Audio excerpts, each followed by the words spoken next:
Hello everyone, how are you.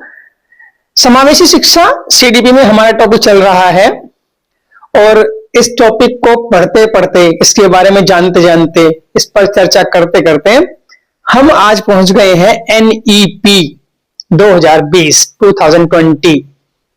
मतलब राष्ट्रीय शिक्षा नीति, नेशनल एजुकेशन पॉलिसी 2020। चलिए आज इस पर एक नजर डालते हैं कि ये पॉलिसी क्या है, क्योंकि ये 21वीं सदी की पहली शिक्षा नीति है। तो अब जो आगे काम कर रही है 2023 से इसी शिक्षा नीति के ऊपर काम चल रहा है। 21वीं सदी की पहली शिक्षा नीति मैं आपको पहले बता चुका हूं। इस समिति का जो गठन हुआ था, इस शिक्षा नीति के लिए जो समिति बनी थी, उसका गठन 2017 में हुआ था, जिसके अध्यक्ष थे के कस्तूरीरंगन। ये एक अंतरिक्ष वैज्ञानिक थे। दूसरा, इस नीति को यानी इस नीति का जो मसौदा बना, उसे बनाने के लिए समाज के विभिन्न वर्गों से सुझाव लिए गए थे। 31 मई 2019 को यह नीति जो है सार्वजनिक की गई और फाइनल रूप से 29 जुलाई 2020 को इसे घोषित किया गया। चलिए देखते हैं इसका उद्देश्य क्या था। एनईपी 2020 क्यों आई, क्यों इस समिति का गठन किया गया। तो मुख्य उद्देश्य को जो लेकर किया गया वो था शिक्षा को अधिक समावेशी बनाना, दूसरी अधूरी नीतियों को पूरा करना और वर्तमान शैक्षणिक अपेक्षाओं को पूरा करना। और एक इंपॉर्टेंट पॉइंट ये लेकर चले थे कि वर्ष 2030 तक स्कूली शिक्षा में 100% जीईआर। अभी जीईआर क्या होता है? जीईआर का मतलब है ग्रॉस एनरोलमेंट रेशो, सकल नामांकन अनुपात। मतलब स्कूली शिक्षा में 2030 तक 100% करना है। ये इसके कुछ मुख्य उद्देश्य थे। एनईपी के 5 पिलर्स, 5 स्तंभ जिन्हें कहा जाता है, पंच संकल्प भी कहा गया है कहीं कहीं। तो वे कौन कौन से हैं, आइए उन पर बात करता हूं। पहला स्तंभ है पहुंच। पहुंच पर हम पहले भी बात कर चुके हैं, पर चलिए एक बार फिर नजर डाल लेते हैं। एक्सेस मतलब क्या है कि जाति, लिंग या स्थान की परवाह करे बिना क्या करना है, बच्चे की शिक्षा को सुनिश्चित करना है। दूसरे स्तंभ है समानता, इक्वलिटी, इक्विटी भी कहा गया है। मतलब सभी छात्रों को, और विशेषकर किन्हें, वंचित समूह के जो छात्र होते हैं, वंचित वर्ग के जो छात्र होते हैं, उनके लिए समान शैक्षिक अवसर सुनिश्चित करना।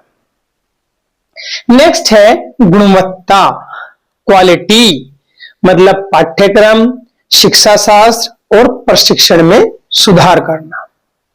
नेक्स्ट है सामर्थ्य, अफोर्डेबिलिटी। तो क्या करना है, 3 से 18 वर्ष के लिए छात्र जो हैं उनके लिए निःशुल्क और अनिवार्य शिक्षा। जवाबदेही, अकाउंटेबिलिटी, शैक्षिक प्रणाली जो है उसके परिणामों के लिए जवाबदेह बनाना उसको, और उसमें आवश्यक सुधार करना। जो भी शैक्षिक प्रणाली है उसके जो परिणाम है उसकी जवाबदेही होगी और उसमें जो आवश्यक सुधार होंगे वो किए जाएंगे। तो ये थे एनईपी के 5 स्तंभ, 5 पिलर्स जो कहे गए हैं। 5 पिलर्स, पहला पहुंच, दूसरा समानता, तीसरा गुणवत्ता, चौथा सामर्थ्य और 5वां जवाबदेही। चलिए इस समिति की, यानी समिति के बताइए एनईपी की क्या क्या प्रमुख सिफारिशें थी। तो इसकी सिफारिश थी, पहली सिफारिश कि शिक्षा की सार्वभौमिक पहुंच, यानी सब तक शिक्षा पहुंचनी चाहिए, हर बच्चे तक। दूसरा, इसमें एक नई शैक्षणिक संरचना दी गई, जिसे पहले 10+2 थी, इसमें उसको बदल करके किया गया 5+3+3+4। पहले 10+2+3 चलती थी, इसमें किया गया 5+3+3+4। नेक्स्ट सिफारिश जो थी ECCE और बाल वाटिका, इनका आरंभ, इनके बारे में अभी आगे जानेंगे, ECCE के बारे में। नेक्स्ट कक्षा 5 तक जो शिक्षा है वो किसमें, मातृभाषा में या स्थानीय या क्षेत्रीय भाषा में। ये बहुत इंपॉर्टेंट पॉइंट है इसका कि कक्षा 5 तक की शिक्षा बच्चे की मातृभाषा में या स्थानीय या क्षेत्रीय भाषा में होगी। कक्षा 8 से और आगे की शिक्षा के लिए भी मातृभाषा को प्राथमिकता दी जाएगी, यानी हायर एजुकेशन में भी मातृभाषा को प्राथमिकता दी जाएगी। नेक्स्ट है कला, विज्ञान और व्यावसायिक शिक्षा।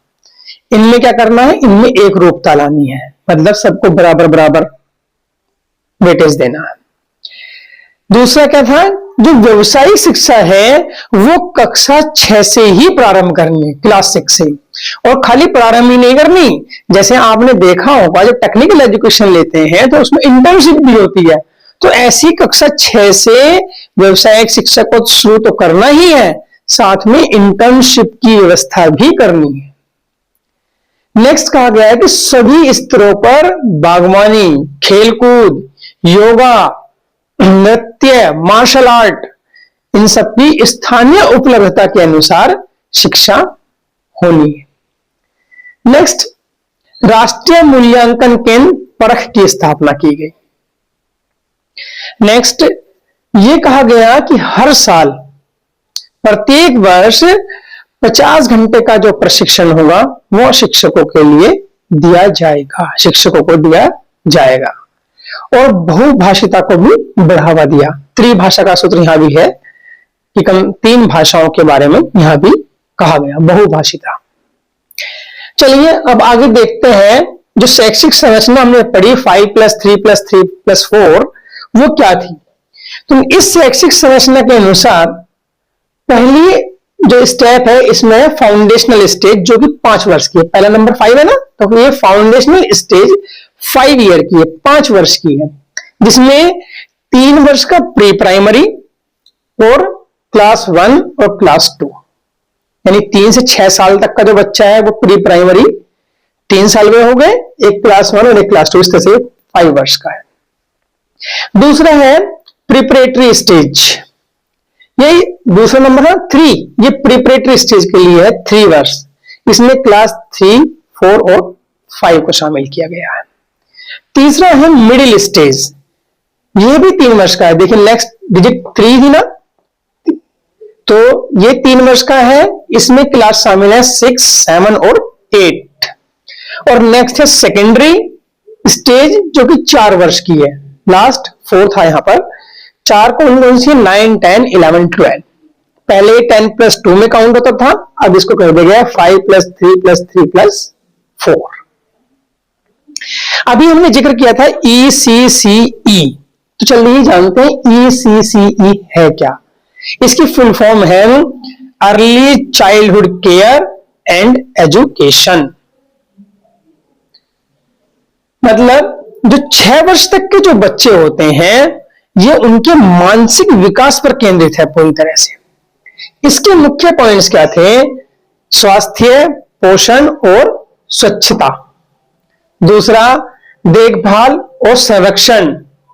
तीसरा प्रारंभिक उद्दीपन, मतलब 0 से 3 वर्ष के बच्चों के लिए अलग पाठ्यक्रम। प्रारंभिक अधिगम, 3 से 6 वर्ष के बच्चों के लिए अलग पाठ्यक्रम। खेल और गतिविधि आधारित जो है वो शिक्षण होगा। आंगनबाड़ी और बाल वाटिका का उन्नयन और आदिवासी क्षेत्रों में चरणबद्ध विस्तार।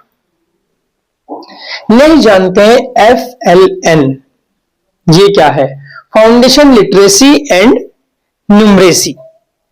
ये जो प्रोग्राम चला है निपुण भारत मिशन और NEP 2020 के अंतर्गत चल रहा है, इसके 2 उद्देश्य रखे गए थे, फाउंडेशन लिटरेसी एंड न्यूमरेसी, पढ़ने लिखने और गणना की बुनियादी क्षमता, और दूसरा 2025 तक सभी बच्चों को, कौन से बच्चे, कक्षा 3 तक के FLN सिखाना। 2025 तक कक्षा 3 तक के सभी बच्चों को FLN सिखाना, ये इसके 2 उद्देश्य है FLN के, जो कि NEP और निपुण भारत मिशन के अंतर्गत चल रहा है। ये था NEP 2020 की एक छोटी सी झलक, जिसमें हमने मुख्य मुख्य पॉइंट्स को कवर कर लिया है। समावेशी शिक्षा के बहुत इंपॉर्टेंट पॉइंट्स आज हमारे चल रहे हैं। आगे इस टॉपिक को आगे बढ़ाएंगे। तब तक के लिए नमस्कार। हमारे चैनल को लाइक सब्सक्राइब करना न भूलें और हमारी वीडियो को शेयर करना न भूलें।